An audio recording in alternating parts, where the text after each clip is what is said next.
नमस्कार साथियों, शुरू करते हैं क्लास 10 का फिजिक्स, है ना। फिजिक्स ये लास्ट चैप्टर होगा आज, ठीक है। और मैं बता दूं ये रिवीजन क्लास है और सब बक्ता लोग छोड़ के भागना नहीं है क्लास को, ठीक है। वही क्वेश्चंस आपको हम रिवीजन में आज दे रहे हैं जो VBI है, मतलब जो आया हुआ है और जिसका आने का संभावना ज़्यादा है, ठीक है। इस एग्ज़ाम में आने का जिस क्वेश्चन का ज़्यादा संभावना है वही आएगा। अब बाकी लोग आराम से बैठो, ठीक है, और इसको देखो, ठीक है। और सबसे पहले मैं बता दूं, अगर चैनल पर नए हो तो उसको सब्सक्राइब भी कर लेना। बाकी लोग का यहाँ पर थोड़ा सा ज़रूरी है, ठीक है। सब्सक्राइब करके इसको आगे बढ़ाओ। चलो देखते हैं पहल का बात क्या है कि पहल का क्वेश्चन क्या है।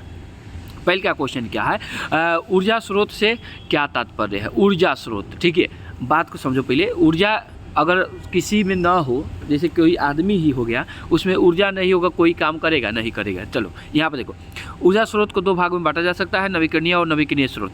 नवीकरणीय और अनवीकरणीय स्रोत, ठीक है।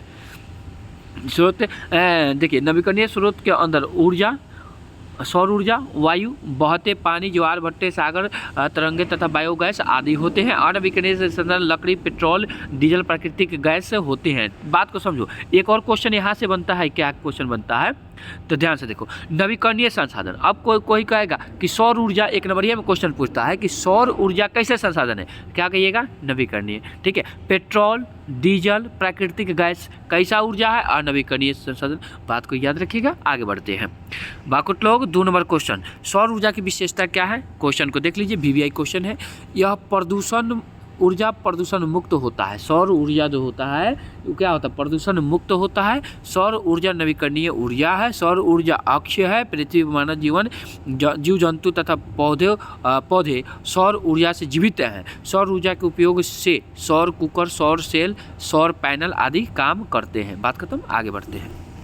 चलिए, ऊर्जा के उत्तम स्रोत क्या क्या हैं, तो चलिए इस यहाँ पर एक क्वेश्चन को देख लीजिए। बबुआ हम बोल रहे हैं ना, क्वेश्चन को छोड़ते जाएंगे, इसलिए छोड़ते जाएंगे क्योंकि वो क्वेश्चन उतना इम्पोर्टेंट नहीं है, लेकिन हम जो क्वेश्चन कह रहे हैं वो क्वेश्चन बबुआ आने वाला है। तो बाकुट लोग थोड़ा सा धैर्य बनाकर बैठे रहो, ठीक है। और सिर्फ सुनना है, क्या करना है तुमको, सुनना है, यहाँ कुछ करना थोड़ा है, सुन लेना है, यही क्वेश्चन आएगा। अगर अब तू लोग कहेगा कि 1 नंबरिया का सर करा दीजिए, 1 नंबरिया का कथी, 1 नंबरिया का पूरा 300 क्वेश्चन होता है, अगर करा दिया जाए, समझ जाओ कि केमिस्ट्री, फिजिक्स, बायोलॉजी, है ना, हिस्ट्री, जियोग्राफी, इस सब का, तो उसी में से क्वेश्चन आता है, ठीक है। हम जो करा दे उसी में से क्वेश्चन आएगा आपके एग्जाम में। बस आप एक बार कमेंट कर दीजिएगा, सर करा दीजिए, तो करा देंगे, लाइव में भी आके करा सकते हैं, ठीक है। चलिए, प्रति एकांक आयतन अथवा प्रति एकांक द्रव्य अधिक कार्य करे, सरलता से सुलभ हो सके, ठीक है, भंडारण एवं परिवहन में आसान हो और वह सस्ता भी हो। चलिए, सौर ऊर्जा का दैनिक, यहाँ पर थोड़ी भूतापीय ऊर्जा क्या है। चलिए, क्वेश्चन बाबूगा पूछता है, तो देखिए, भूतापीय भौमिकीय परिवर्तन के कारण पृथ्वी के गर्भ में गर्म चट्टानों के संपर्क में जल के आने पर भाप बनता है, जिसे पाइप द्वारा निकाला जाता है और उच्च दाब पर कि भाप विद्युत जनित्र के टरबाइन को घुमाता है तथा विद्युत ऊर्जा प्राप्त होती है। चलिए, यहाँ पर ये क्वेश्चन VBI है, इसको इम्पोर्टेंट में रखिएगा। क्या लिखिएगा, इम्पोर्टेंट में। देखिए, विद्युत ऊर्जा के स्रोत के नाम लिखिए, बहती जलधारा, बहता पवन, सौर ऊर्जा, महासागरीय, भूतापीय, नाभिकीय ऊर्जा, ठीक है। ये क्वेश्चन सब आता है सर, आ जाता है ये सब क्वेश्चन VBI ये भी है। चलिए, सौर सेलों के कुछ उपयोग लिखिए, तो उपग्रहों, है ना, मार्स ऑर्बिटरों, रेडियो, बेतार संचारों, TV, खिलौना, जीवाश्म ईंधन। ये तो सर तू लोग देखा भी होगा। देखो, हम जो क्वेश्चन बता रहे हैं ना, वो क्वेश्चन उठा लेना, क्या होता है वो ना, जिसमें सब क्वेश्चन वो पूछले रहता है ना, वो वहाँ से मिला लेना, ये सब क्वेश्चन आया हुआ है। यहाँ देखो, ये चारों के चारों क्वेश्चन आया हुआ है, ठीक है। तो यह जीवाश्म ईंधन क्या है। जीवाश्म ईंधन की ऊर्जा एक अनवीकरणीय स्रोत है। कोयला, पेट्रोल तथा प्राकृतिक गैस जीवाश्म ईंधन की श्रेणी में आते हैं। बस इतने लिखना है, इससे ज़्यादा नहीं लिखना है। आगे बढ़ो, 11 नंबर, नाभिकीय ऊर्जा की प्राप्ति कैसे होती है। तो नाभिकीय यूरेनियम यानी कि भारी द्रव्यमान पर निम्न ऊर्जा इलेक्ट्रॉन से बमबारी यानी कि बाहरी की जाती है और यह हल्के नाभिकों में टूट जाता है और विशाल मात्रा में ऊर्जा मुक्त होती है। इस नाभिकीय विघटन कहते हैं। बस सौर स्थिरांक को परिभाषित करें। पृथ्वी की परिरेखा पर सूर्य की किरणें लंबवत स्थित खुले क्षेत्र के प्रति एकांक क्षेत्रफल प्रति सेकंड पहुंचने वाली ऊर्जा और को सौर स्थिरांक कहते हैं। इसका सन्निकट मान 1.4 kW/m² होता है। बायोगैस किसे कहते हैं? ये क्वेश्चन भी आई है। ये क्वेश्चन इंपॉर्टेंट में रखिएगा। ये क्वेश्चन आपके एग्जाम के लिए वेरी वेरी इंपॉर्टेंट है।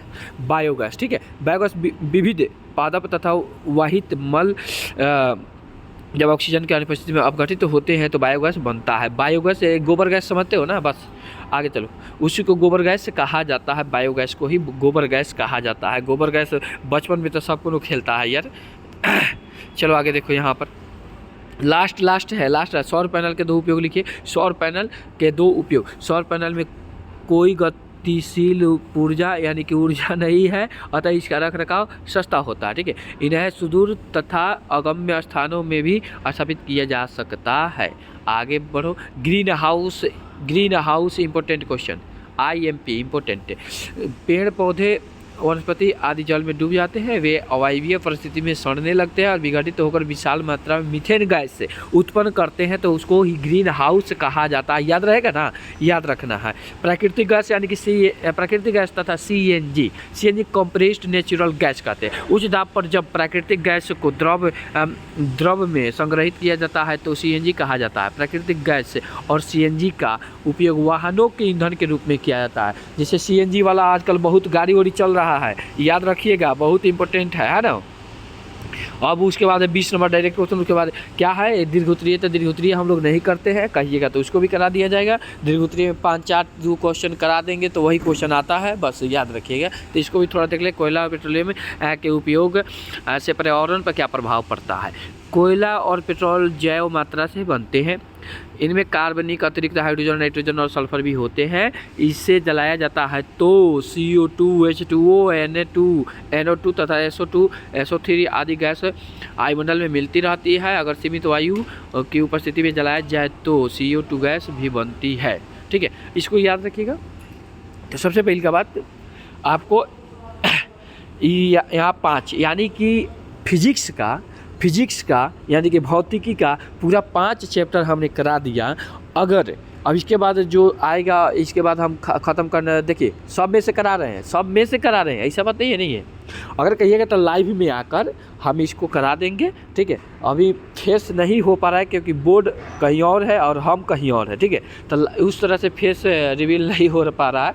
तो सबसे पहले मैं बता दूं कि आपको सिर्फ पढ़ना है। 1 नंबरिया के लिए आपको टाइप कर देना है कि सर 1 नंबरिया का VVI क्वेश्चन भी हमको करा दीजिए, कि वही आएगा तो करा दिया जाएगा। और चैनल पर नए हैं तो इसको सब्सक्राइब कर लीजिएगा। मिलते हैं नेक्स्ट क्लास में, जब तक के लिए जय हिंद जय भारत।